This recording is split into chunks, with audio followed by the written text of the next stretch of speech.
ఆసక్తి మరల వచ్చిన మీ అందరికీ నా యొక్క వందనాలు. మీ యొక్క ఆసక్తే ఈ ప్రోగ్రాంని నడిపించడానికి ప్రేరణ ఇచ్చింది. దాన్ని బట్టి నేను మీ ప్రతి ఒక్కరికి కృతజ్ఞుని. ఈరోజు 19వ శతాబ్దం గురించి నేర్చుకోబోతున్నాం.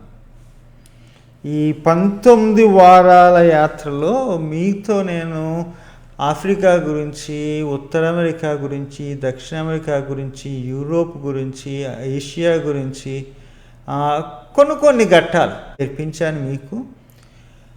పెసిఫిక్ రీజన్ అది ప్రాంతం గురించి మాట్లాడలేదు, ఈరోజు కూడా మాట్లాడకపోవచ్చు. అది ఏంటంటే ఆస్ట్రేలియా, న్యూజిలాండ్. ఆస్ట్రేలియా, న్యూజిలాండ్ చుట్టూ ఉన్న దివులు, దరిదాపు ప్రతి దివిలో 90-95% క్రైస్తవులు ఉన్నారు. అది అక్కడికి కూడా క్రైస్తవ్యం ఎప్పుడు వచ్చిందంటే ఈ 19వ శతాబ్దంలో రావడం, 18వ శతాబ్దంలో వచ్చింది, కానీ 19లో ప్రబలమైంది. ఈ 19వ శతాబ్దం అనగానే మనకి కొన్ని వాస్తవాల జ్ఞాపకం రావాలి. ఒకటి ఏంటంటే కొలోనియల్ ఎంటర్ప్రైజ్.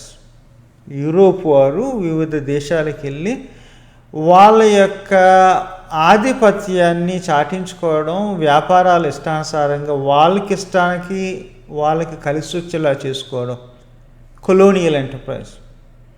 భారతదేశం మటుకి అప్పటికే దరిదాపు బ్రిటిష్ వాళ్ళ చేతికి చాలా మటుకు వచ్చింది, పూర్తిగా కాదు. ఏషియాలో ఉన్న దేశాలన్నీ ఏదో వేరే దేశం చేతిలోకి రావడం జరిగింది, థాయిలాండ్ తప్పించి. 19వ శతాబ్దం మరొక విషయంలో కూడా బాగా జ్ఞాపకం ఉండాలి. ఏంటంటే అది మిషనరీ ఎంటర్ప్రైజ్. క్రైస్తవ మిషనరీలు వివిధ ప్రాంతాలకి వెళ్ళడం జరిగింది. మరి ముఖ్యంగా అప్పటికే ప్రొటెస్టెంట్స్కి వెళ్ళడం జరిగింది, కొంచెం స్లో కూడా అయ్యారు. మరలా 19వ శతాబ్దంలో వాళ్ళ యొక్క సేవా కార్యక్రమాలు ప్రారంభించడం కూడా జరిగింది. ప్రొటెస్టెంట్స్ మధ్యన పోయిన క్లాసులో చెప్పాను, చూడకపోతే దయించి చూడండి. ఏంటంటే 18వ శతాబ్దం చివరిలో, అంటే 1792 నుండి 1799 వరకు చాలా మిషనరీ సొసైటీస్ స్థాపించబడ్డాయి.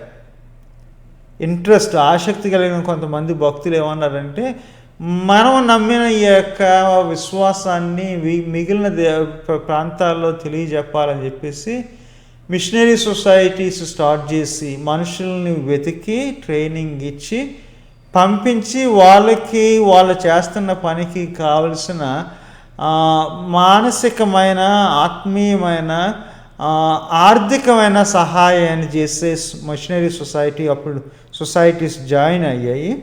19వ శతాబ్దంలో ఇంకా మరికొన్ని ప్రారంభమైనవి.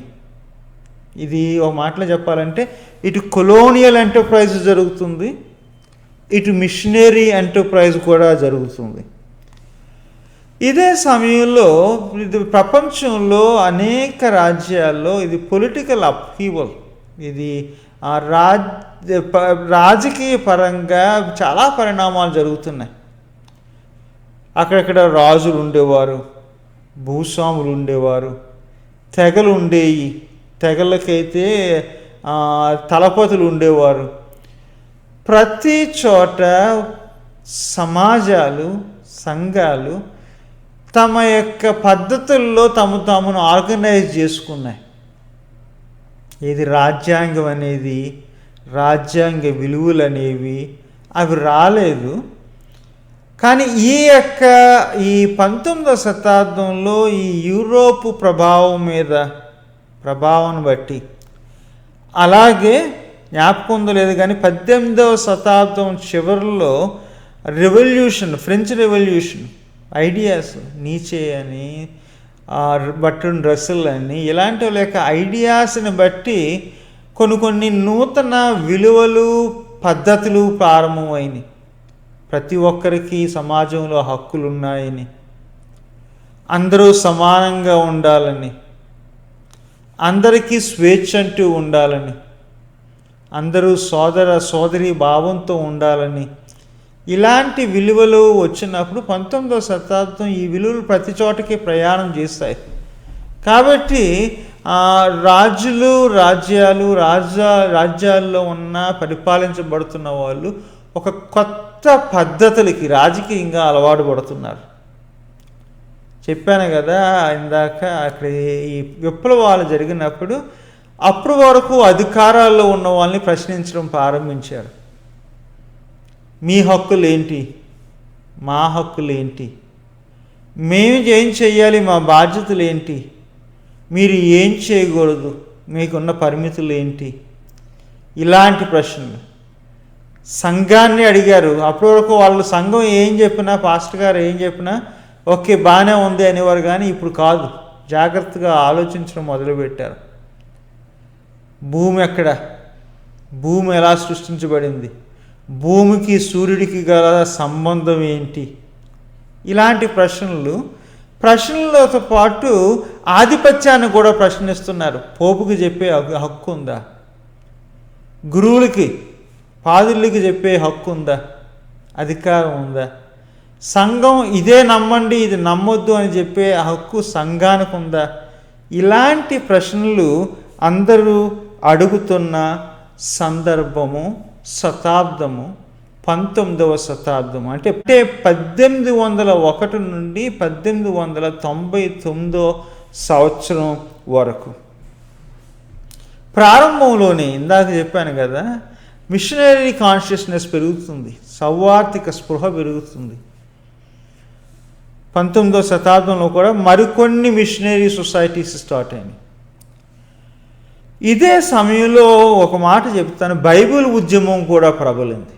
మరి ముఖ్యంగా ప్రొటెస్టెంట్స్ మధ్యన 1799లో రిలీజియస్ ట్రాక్ సొసైటీ అని ఇది బ్రిటన్లో స్టార్ట్ అయింది. అంటే మనము ఆ వాక్యాన్ని చదవాలి, వాక్యాన్ని నేర్చుకోవాలని చెప్పేసి. దీన్ని తర్వాత British and foreign Bible society అని 1804లో ప్రారంభమైంది. దాని గురించి పీటర్ వాష్ రాస్తాడు. అతని పుస్తకం 200 సంవత్సరాలు పూర్తయినప్పుడు 2004లో కూర్చుని దాని చరిత్ర రాస్తాడు, చక్కని చరిత్ర. నెదర్లాండ్స్ బైబిల్ సొసైటీ 1814లో స్టార్ట్ అయింది. British and foreign Bible society లండన్లో ఉంటే, నెదర్లాండ్స్ ఏమో హార్లెంలో ఉండి, అదే సమయంలో అమెరికన్ బైబిల్ సొసైటీ న్యూయార్క్లో 1816లో స్టార్ట్ అయింది. అంటే ప్యారిస్లో ఒక స్టార్ట్ అయింది. యూరోప్లో ఈ మొదటి 20 సంవత్సరాల్లో చాలా బైబిల్ సొసైటీస్ స్టార్ట్ అయినాయి. ఏంటి ఈ బైబిల్ సొసైటీస్ ఏం చేశాయి అంటే, ఈ వాక్యాన్ని వాళ్ళ భాషల్లోనూ, వాళ్ళ యొక్క మిషనరీస్ పనిచేసే ప్రాంతాల్లో ఉన్న భాషల్లోనూ తర్జుమా చేయడం. తర్జుమా చేస్తే అందరికీ అర్థమవుతుందని. దానికి ఒక టెక్నికల్ వర్డ్ ఇంగ్లీష్లో ఉపయోగించేవారు, అన్బేబేల్ అనేవారు. బాబేల్లోనేమో అందరికి కన్ఫ్యూజన్ కలిగితే ఇక్కడ మనం క్లారిటీ తీసుకురావాలని చెప్పేసి బైబిల్ గ్రంథాన్ని పలు భాషల్లోకి తర్జుమా చేసి దానిని పబ్లిష్ చేయడం, ప్రింట్ ప్రెస్కి పెట్టుకెళ్ళి దాన్ని ప్రింట్ చేసిన ఈ బైబిల్ని అందరికీ పంచిపెట్టడం, డిస్ట్రిబ్యూషన్ అన్నమాట. ఎలాగంటే ఆ రోజుల్లోని పూలమ్మే చోట్ల, బజారుకి వెళ్తే కాయగూరలు అమ్మే చోట్ల కూడా కొంతమంది స్త్రీలు పురుషులు నిలబడి ఇదిగో బైబిల్ అని అమ్మేవారంట. అలాగా ప్రతి ఒక్కరికి బైబిల్ అందుబాటులో ఉండాలని చెప్పేసి అదొక ఉద్యమం అయిపోయింది. వాళ్ళ నమ్మకం ఏంటంటే, ఒక్కసారి బైబిల్ని తర్జుమా చేసి ప్రింట్ చేసి ప్రజలకు ఇస్తే ఇక బైబిలే మిగిలిన పనంతా చేస్తుంది అని వాళ్ళ నమ్మకం. ఇది టిపికల్ బైబిల్ సొసైటీ.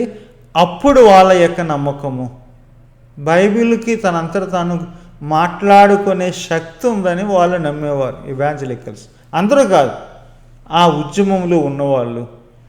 అందుకు ఏమనేవారంటే, తర్జుమా చేసినప్పుడు మనం ఏం చేయనవసరం లేదు, ఒక అక్షరం కలపనవసరం లేదు, అక్షరం తీయనవసరం లేదు, ఒక వ్యాఖ్య చేయనవసరం లేదు, వ్యాఖ్యానాలు రాయనవసరం లేదు. బైబిల్ నుండి బైబిల్కి బైబిలే వ్యాఖ్యానం అని చెప్పేసి చెప్పేవారు. అప్పుడే కొన్ని కొన్ని వచనాలు ఏంటంటే మన బైబిల్కి ఏం కలపకూడదు అనే వచనాలు మనం వింటుంటాము. అది అప్పుడే ఎంఫసైజ్ చేసి బైబిల్కి తన కొరకు తను మాట్లాడుకునే హక్కు ఉంది, అధికారం ఉంది, ఆ సామర్థ్యం ఉందని చెప్పేసి ఈ బైబిల్ సొసైటీకి చెందిన ఈ ఉద్యమాలు ఉన్నాయి కదా, ఉద్యమంలో ఉన్న వాళ్ళు నమ్మేవారు. బైబిల్ తనంతా తాను మాట్లాడటమే కాదు, అందుకనే మీకు జ్ఞాపకం ఉందలేదు కానీ భారతదేశంలో అదే సమయంలో ఎవరైనా క్రైస్తవ మతానికి వస్తే వాళ్ళ గురించి సాక్ష్యం రాస్తే చాలా ఉంటాయి. అది ఏమంటారంటే దాన్ని కన్వర్షన్ నేరేటివ్స్.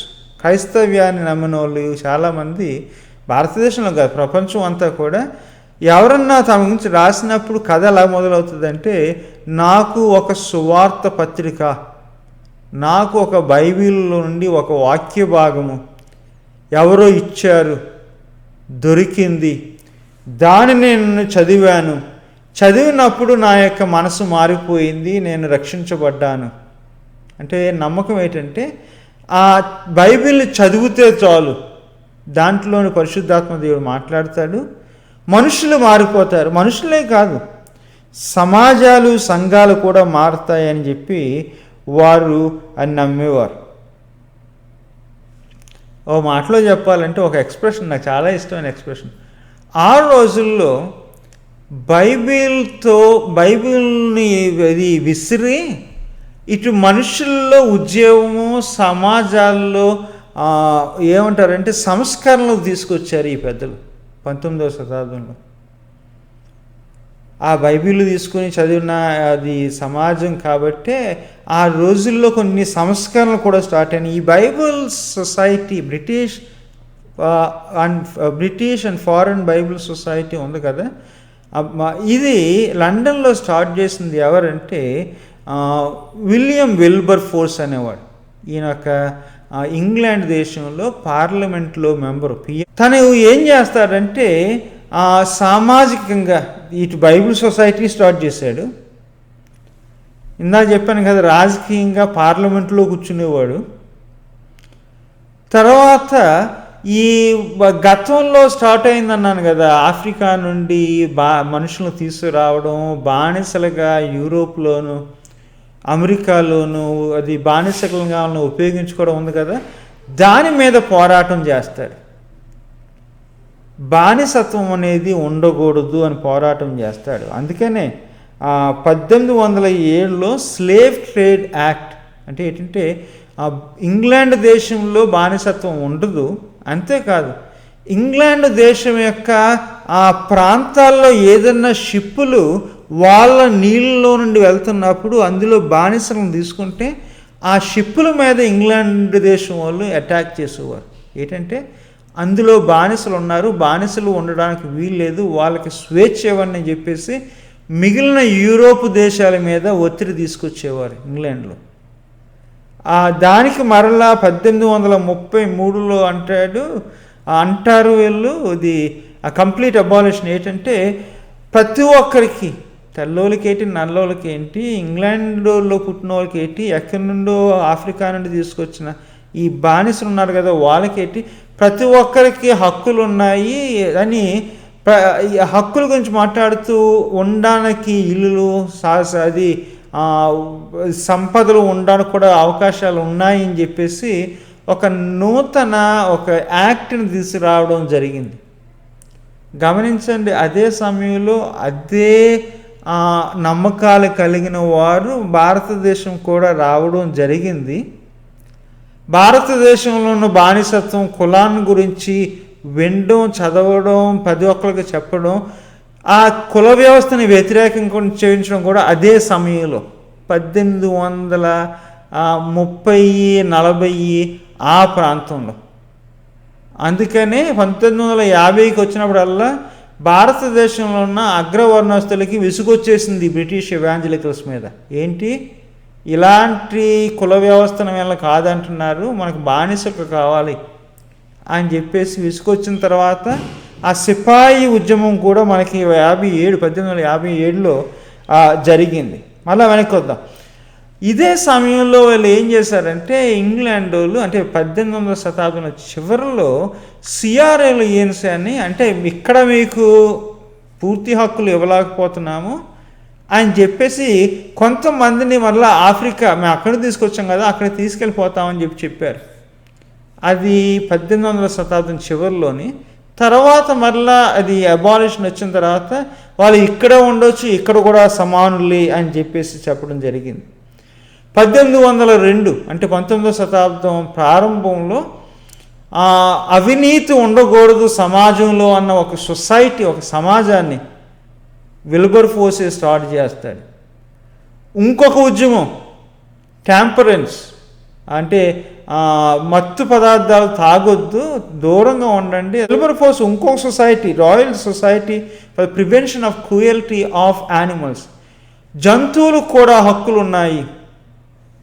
కుక్కల్ని, పందుల్ని, ఆ పొలాల్లో ఉండేని, అడవుల్లో ఉండే జంతువుల్ని మనము ఇష్టానుసారంగా ఆట కొరకు ప్రాణాలు తీయకూడదు. వాటిని, వాటి జీవాన్ని, వాటి మనుగడను మనము గౌరవించాలి అని చెప్పేసి అదొక సొసైటీ స్టార్ట్ చేసింది. అంటే ఒక మాటలో చెప్పాలంటే ఇటు సోషల్ రిఫార్మ్స్, సంఘ సంస్కరణలు, తర్వాత ఈ స్త్రీల యొక్క హక్కులు, పశువుల యొక్క హక్కులు, వాటి జీవానికి కలిగిన గౌరవం,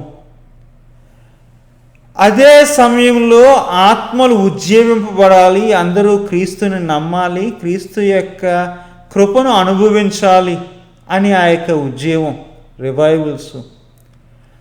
అదే సమయంలో దానికి దీనికి కూడా బైబిల్ కావాలి, దేవుని వాక్యం ప్రజలు నేర్చుకోవాలి. నేర్చుకుంటే మనుషుల యొక్క బ్రతుకు మారుతుంది, సమాజం యొక్క ధోరణి మారుతుంది అని వాళ్ళు నమ్మారు.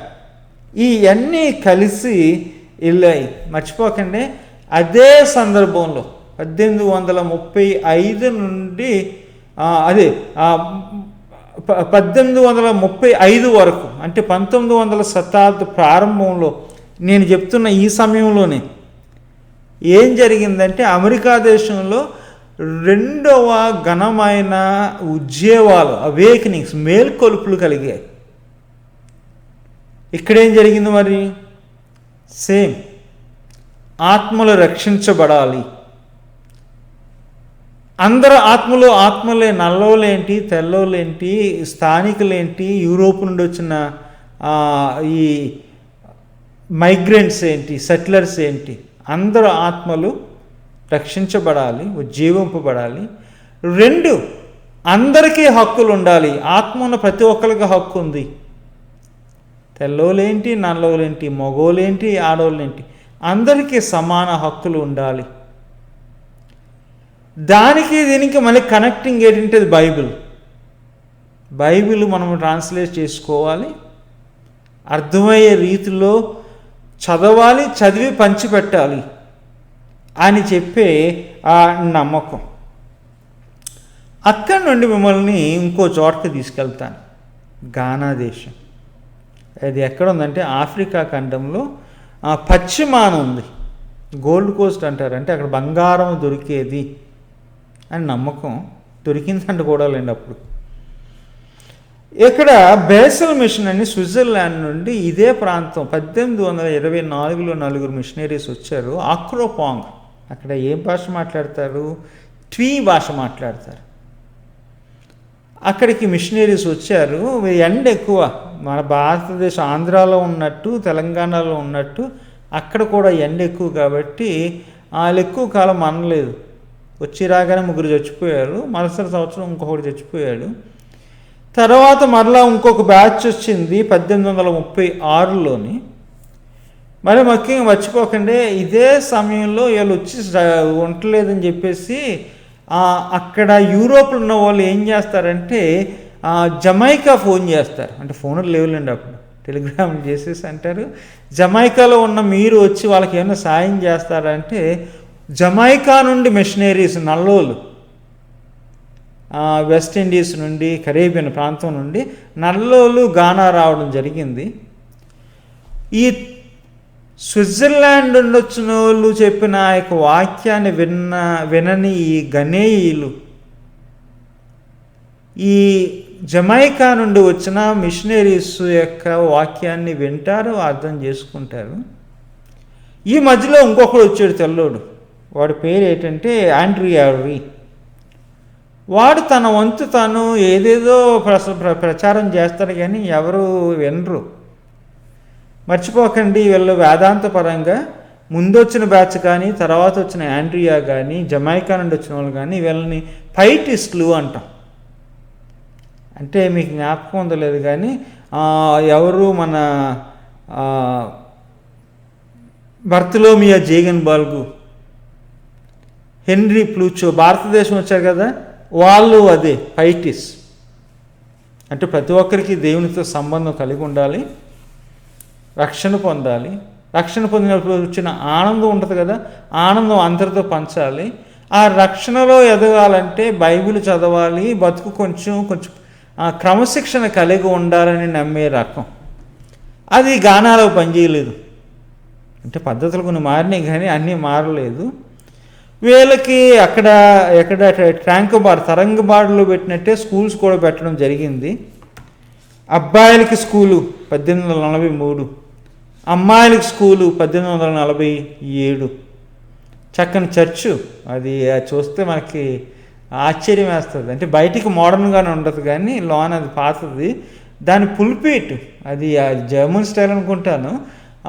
మనం వెళ్ళి కూర్చుని కింద కూర్చుంటే పుల్పీట్ ఎక్కడో ఆకాశంలో ఉంటుంది, చాలా ఎత్తుగా అనమాట. పైకి వెళ్ళి ప్రసంగం కింద చూస్తే మనము ఎక్కడో ఉన్నట్టు ఉంటుంది.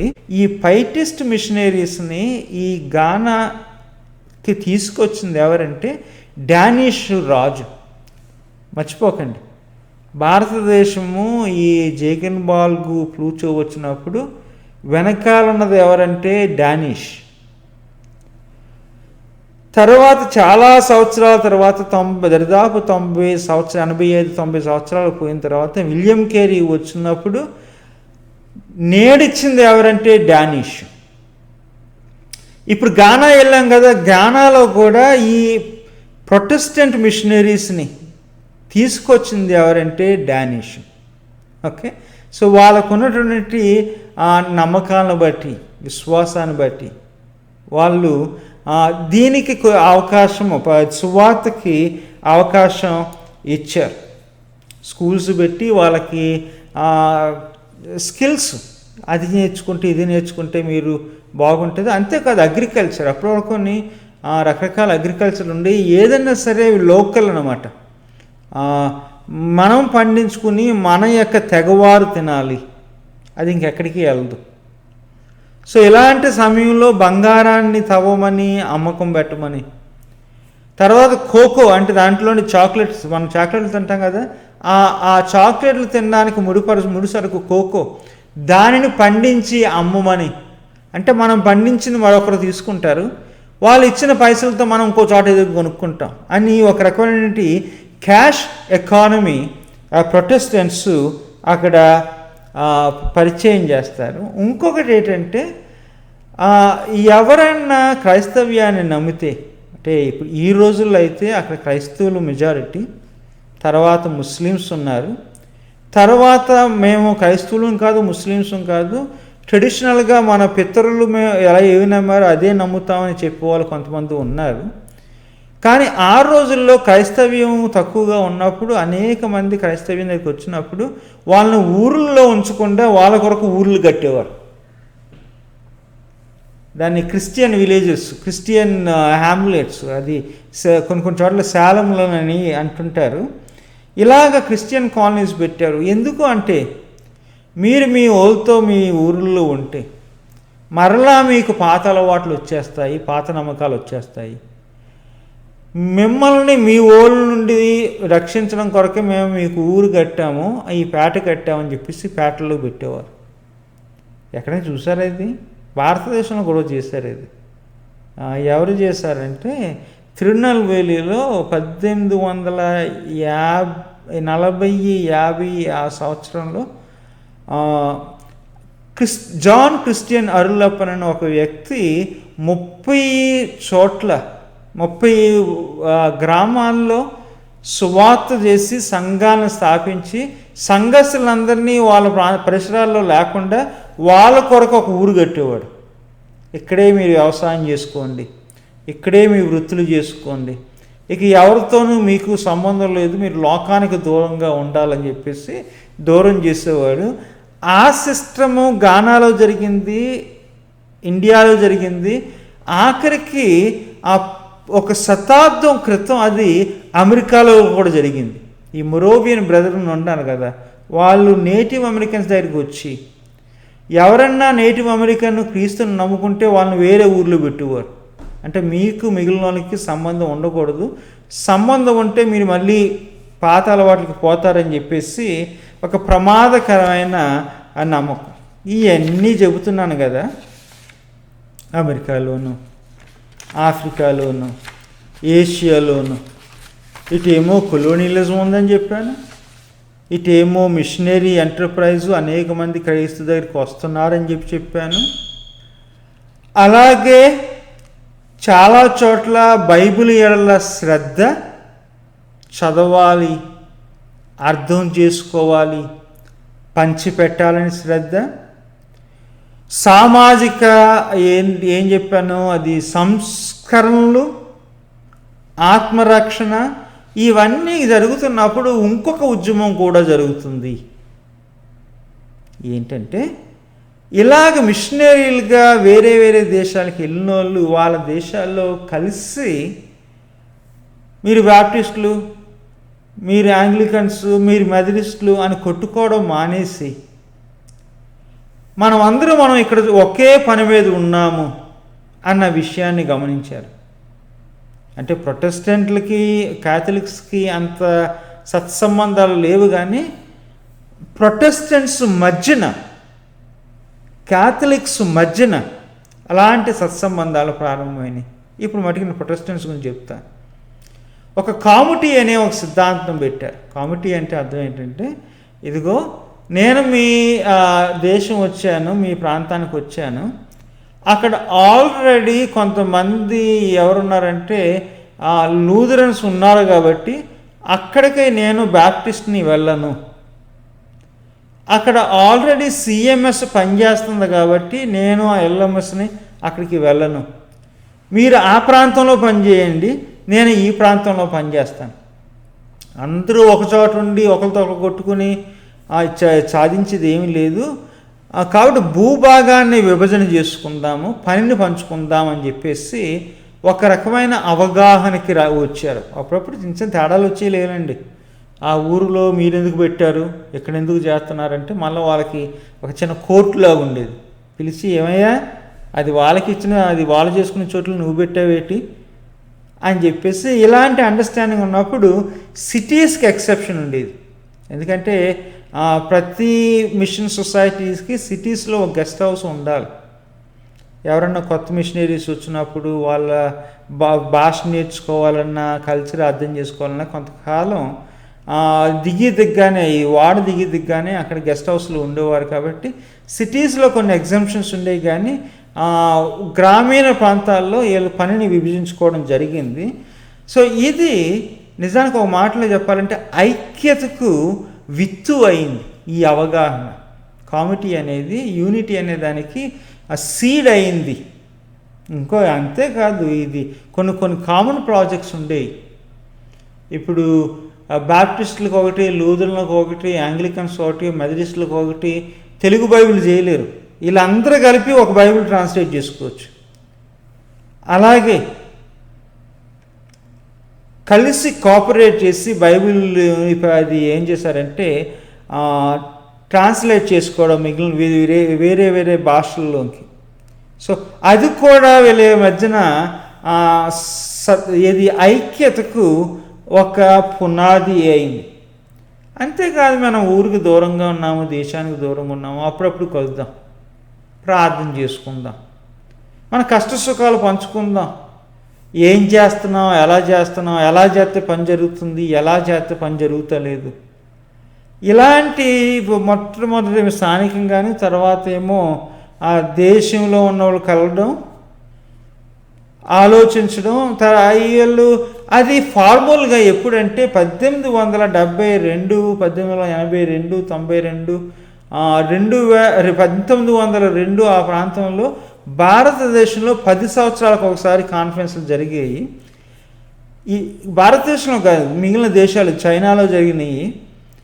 అలాగా యూరోప్లోను అమెరికాలోను కూడా వాళ్ళు మిషనరీ సొసైటీస్ ఉంటారు కదా, అఫీషియల్స్ కలిసి ఇదిగో మా ఊళ్ళు అక్కడ అది చేస్తున్నారు, ప్రార్థన చేద్దామా, మా ఊళ్ళు అక్కడ చేయగలుగుతున్నారు, మా ఊళ్ళు అక్కడ కష్టపడుతున్నారు, ప్రార్థన చేద్దామని కలవడం, ప్రార్థించడం, జరుగుతున్న వార్తలు పంచుకోవడం, ఒకరినొకరు ప్రోత్సహించుకోవడం. సో అప్పుడు వరకు కలిసి భోంచేయనోళ్ళు, ఒకరినొకరు పలకరించనోళ్ళు ఇప్పుడు కలిసి ప్రార్థన చేయడం ప్రారంభించారు. ప్రార్థనే కాదు, ఇలాంటి కాన్ఫరెన్సెస్లో ఒక్కొక్కసారి కలిసి ఆరాధన చేయడం. ఊహించండి, యాంగ్లికన్స్, బ్యాప్టిస్టులు, లూథరన్స్, మెథడిస్టులు ఆ రోజుల్లో కలిసి ఆరాధించడం కానీ, ప్రభు బల్ల పంచుకోవడం కానీ చేసేవారు కాదు. కానీ ఈ యొక్క మిషన్, మేము క్రీస్తుని గురించి సాక్షులుగా ఉన్నాము అన్న ఆ అవగాహన, తర్వాత వేరే వేరే దేశాల్లో ఉన్నాం కదా మనం పరాయోలు అన్న ఆ యొక్క భావం వాళ్ళని కలిసి ఒకరిగా చేసింది. అలాగే మిషనరీ వెళ్ళాలంటే వీళ్ళకి ఒక రకమైన ఉద్యమం కావాలి. యవనస్తులు, స్త్రీలు, పురుషులు మిషన్ పనికి రావాలి యూరోప్లోను అమెరికాలోను. దానికి ఒక ఉద్యమం స్టార్ట్ అయింది, స్టూడెంట్ వాలంటీర్ మినిస్టర్. ఇది స్టూడెంట్స్ మధ్యన వాలంటీర్ మిషన్ అని, వాళ్ళకి మిషన్ స్పృహ, సౌవాతిక స్పృహ పుట్టించి ట్రైనింగ్ ఇచ్చి మిషనరీస్గా పంపించడం, అదొక ఉద్యమంగా ప్రారంభమైంది. సో ఇక్కడికి వచ్చిన వాళ్ళు ఏ దేశం వెళ్ళినా, ఏ డినామినేషన్కి చెందినా, మనం అక్కడ ఆ యొక్క ఉద్యమంలోకి వచ్చాము అన్న భావన కలిగేది. సో ఒక విధంగా ఇవాంజలికలిజం, బైబిల్ యొక్క ప్రేమ, మిషనరీ స్పృహ, సామాజిక సంస్కరణ, ఆత్మరక్షణ పొందాలి. అదే సమయంలో మనం అందరూ క్రీస్తుని నమ్ముతాం కాబట్టి కలిసి ఉండాలి అన్న ఆశ కూడా ఈ 19వ శతాబ్దంలోనే పుట్టింది. మరి తర్వాత ఏమైంది 20వ శతాబ్దంలో? తర్వాత వీడియో చూద్దురు కానీ అప్పుడు వరకు సెలవు. Thank you.